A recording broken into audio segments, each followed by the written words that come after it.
Hey there, it's Dr. Justin Marcagiani, and today's talk's going to be on functional thyroid testing.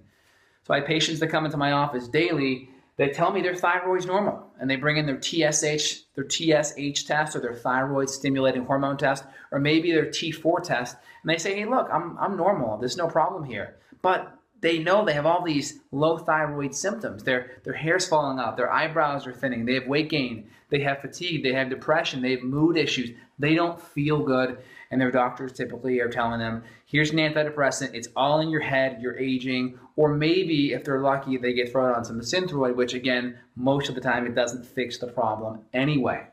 So again, we have our standard lab ranges and our functional lab ranges. So our functional's F here, and our conventional or our standard lab ranges have the C there. And so here's our lab range like so. This encompasses 2 standard deviations. So 95% of the population's here, only 2%, 2.5, 2.5 on either side or outside of that. So as the population gets sicker, that range gets wider and wider and wider, and it loses its ability to pick people up that may be a problem. So we're using functional lab ranges that are more narrow. So if here's the normal range, well, this is what we're going to call our functional health range. And as we move outside of that range, it starts to detect a problem, so we can start implementing diet, lifestyle, and functional medicine testing and/or strategies to help heal and address the root cause and bring balance back to the physiology.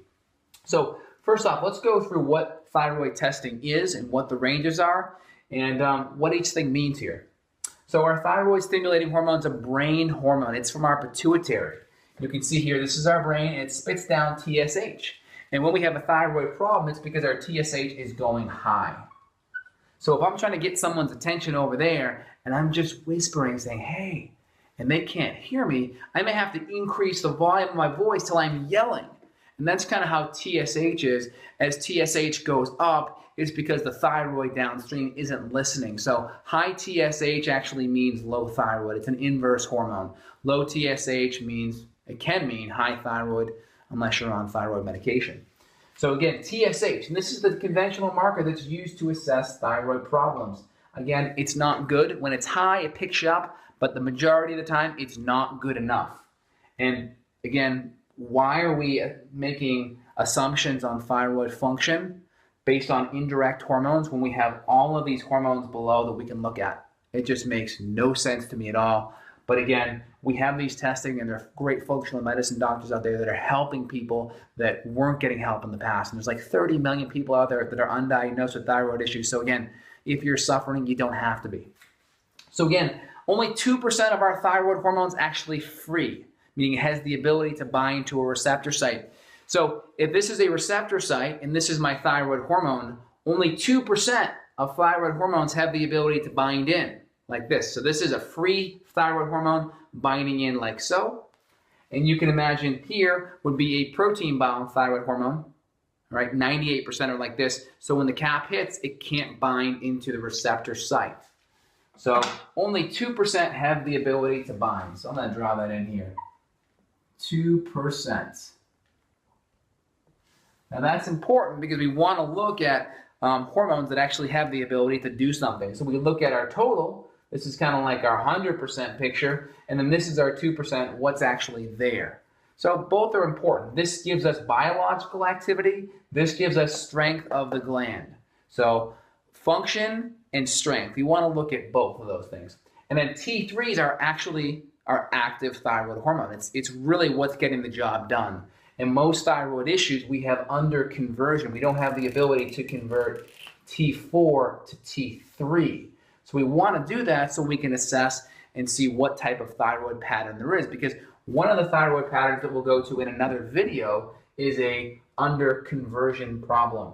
So again, we're looking at T4 and T3 to assess, is there a conversion issue? We're looking at TSH to see, is there a pituitary problem as well? I hope that makes sense. T4 to T3.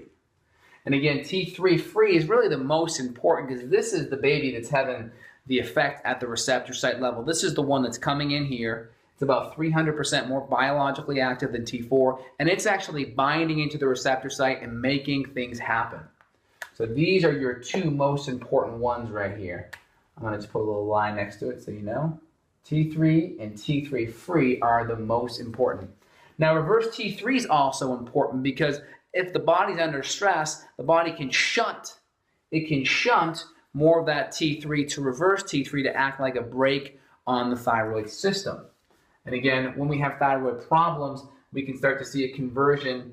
We can start seeing less T3 going from T4 to T3. And when we have these conversion issues, typically a lot of times we'll see low T3 in the conversion side here. So reverse T3 is really important. Also, when women, we see them on birth control pills, that will decrease our thyroid uptake.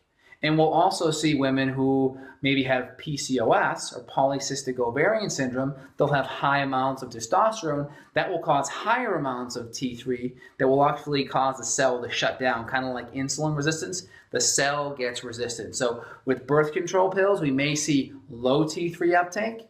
And with women that have PCOS, we may see an elevation in T3 uptake. So T3 uptake and or thyroid binding globulin can be helpful for looking at low uptake. And it can be low, I would say low/high uptake.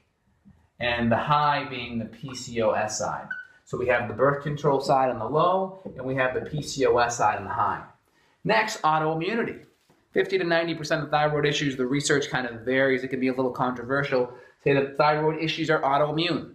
And I have a thyroid issue. This is why I become an expert in this category, is because I had to just by necessity to help regain my health. So again, thyroid antibodies are very important to look at because if we have an autoimmune complex going on and we're eating gluten and our blood sugar's off and we have an infection that's driving that, well, it's not going to matter what you do, you probably won't get better until that's addressed. So looking at thyroid antibodies, TPO and or thyroid binding globulin can be really important to rule out autoimmunity. So again, we have T3 uptake, we have thyroid antibodies, we have reverse T3. Now let's say all of these look great. What's next? Well, if we have our thyroid markers looking great, but we have thyroid symptoms, that's typically called euthyroid, it could also be an adrenal issue. We may see an adrenal problem happening here. And we may need to run an adrenal test side by side. We may find the thyroid's working okay, but it's the adrenals that really aren't picking up the slack. So reviewing here, elevated TSH, that's going to be a pituitary problem. If we're seeing T4 to T3 conversion issues, that's a conversion problem. That can be caused by low zinc, low selenium, and not enough iodine. Low T3 uptake or high T3 uptake, that can be PCOS and or taking birth control pills or other exogenous estrogen forms. Autoimmunity, the gluten, chronic infections, and autoimmunity blocks the thyroid receptor site. So again, if here's your thyroid receptor site and here's your hormone that binds in, autoimmunity blocks the receptor site, so when the hormone comes in, it can't have an effect. So we have to get the inflammation and the autoimmunity down. And again, let's say these look pretty darn good, but the patient's having all these symptoms on a metabolic assessment. We're going to be looking at the adrenals for strong signs of adrenal fatigue.